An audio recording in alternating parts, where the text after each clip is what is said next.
मुसलमान जातिवाद में बांट के, धर्मवाद में बांट के लड़ाती रहेगी, आप लोगों का फायदा उठाती रहेगी। मैं आप सभी साथियों से पूछना चाहता हूं, आज इस वक्त लिम्पी नाम की बीमारी चली हुई है, सबको पता होगा। हमारी गौ माताएं कैसे तड़प तड़प के मर रही है। भाजपा सरकार, कोई पार्टी वाला बैठा हो भाई, बुरा मत मानना, बात को समझना और सुनना। भाजपा सरकार जब 2014 में चुनाव लड़ने आई, उन्हें कहा था गौ माता की रक्षा हम करेंगे। उनने करी भी गौ माता की रक्षा। कैसे करी? भारत 20वें नंबर पर था गाय का मीट बेचने में, जिसको बीफ कहते हैं। आज भारत 30वें नंबर पर है। या रक्षा करी, जितनी गाय पहले कटती थी उससे 3 गुना बढ़ गई। आज लिम्पी नाम की जब बीमारी आती है, हमारे देश का प्रधानमंत्री, हमारे देश का राजा बाहर से चीते लाता है। मैं पूछना चाहता हूँ, कहा अपने बाप की शादी में लेके जाएगा उनको? क्या कमाएंगे वे?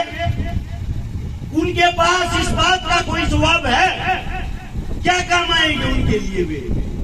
हर जगह बस उनको एक ही काम है, इस लोगों को आपस में लड़ा दो, भिड़ा दो, हिंदू मुस्लिम करा दो, उसको उसका दुश्मन बना दो और तुम राज करते रहो। जो काम अंग्रेज करते थे आप लोगों को लड़ा के, वही काम आज हो रहा है, वही काम आज हो रहा है। हम आज कौन सा आजाद हैं? आप सबसे पूछना चाहता हूँ, आप अपने आप को आजाद मानते हो? देश को आजादी 47 में मिली थी, 1947 में। उसके पूरे 4 साल बाद 1951 में शहीद चंद्रशेखर की माताजी की मृत्यु हुई थी, देहांत होया था। चंद्रशेखर की मां, नाम देखो कितना बड़ा, देश का क्रांतिकारी योद्धा, उसकी माताजी की मूर्ति तक नहीं लगने दी थी आप लोगों की सरकार ने, आप लोगों के प्रधानमंत्री ने। पता है क्यों? इसलिए अगर इसकी मूर्ति लग गई, लगने के बाद इनकी क्रांतिकारी विचारधारा फिर ऊपर आ जाएगी। आप लोगों को नहीं पता हो, भगत सिंह, चंद्रशेखर जब हमारे बीच नहीं रहे, उनके 50,000 साथी अंग्रेजों ने ढूंढ ढूंढ के बुरी तरह तड़पा के मारे।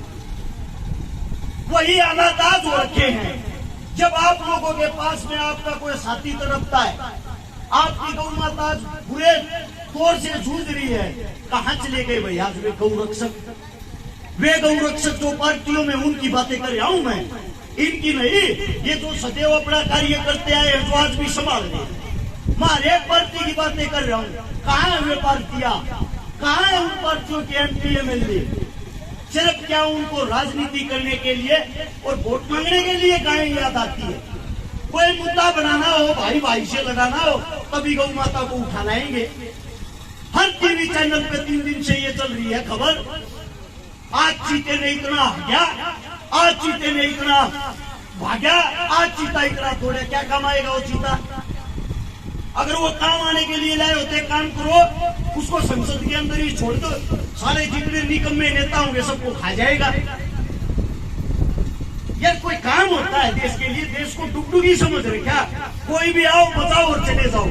हमारा इंसानियत के नाते धर्म बनता है। आज हमारी गौ माता खतरे में है, तो सबसे पहले सारे काम छोड़ के हम सबका, जो अपने आप को हिंदू कहता, सच्चा हिंदू, उसका फर्ज बढ़ता है। गौ माता से बड़ा उसके लिए कोई फर्ज नहीं। सबसे पहले अपनी गौ माता को बचाएं। आपके घर में 100 रुपए हो, 200 रुपए हो, 500 रुपए हो, इतने रुपए में आप लोग गरीब नहीं होते। कोई 300 रुपए की दिहाड़ी भी करता है ना, अगर एक दिन की अपनी दिहाड़ी दे देगा, वो गरीब नहीं होता। आप मंदिरों में भी तो दान देते हो, मस्जिदों में भी तो दान देते हो, गुरुद्वारे में भी तो दान देते हो। आज हमारी गौ माता दान मांग रही है, हमारा हक बनता है हम उस गौ माता को दान दे। और सबसे पहले भाई कमेटी वालों को एक बात मैं कहना चाहता हूँ, सबसे पहला दान 5100 रुपए का अपनी जेब से मैं दे रहा हूँ। कोई भी आके स्वीकार कर ले, मेरे मुख से कोई गलत बात निकली हो उसके लिए मैं माफी चाहता हूँ। और पास की गौशाला से शायद कमेटी आई है, पाड़ी गांव से कमेटी आई है भाई। 5100 रुपये इस गांव को, 5100 रुपये उस गांव वालों को दे रहा हूँ। आपका बच्चा हूँ, आपके बीच कहूँ मैं, कोई नेता मंत्री तो हूँ नहीं। जैसा मेरा जुबान है वैसे आपके चरणों में ये अरदास है, इसको आप प्राप्त करें। और मेरे मुंह से कोई गलत शब्द, कोई गलत बात निकल गई हो, अपना बच्चा, अपना भाई, अपना बेटा समझ के माफ कर दे। अगर मेरी बात आप लोगों को अच्छी लगी हो तो एक बारी नारा लगाएंगे इंकलाब का और गौ माता का। तैयार हो? बोलो इंकलाब, इंकलाब, गौ माता की, गौ माता की। धन्यवाद आप सबका।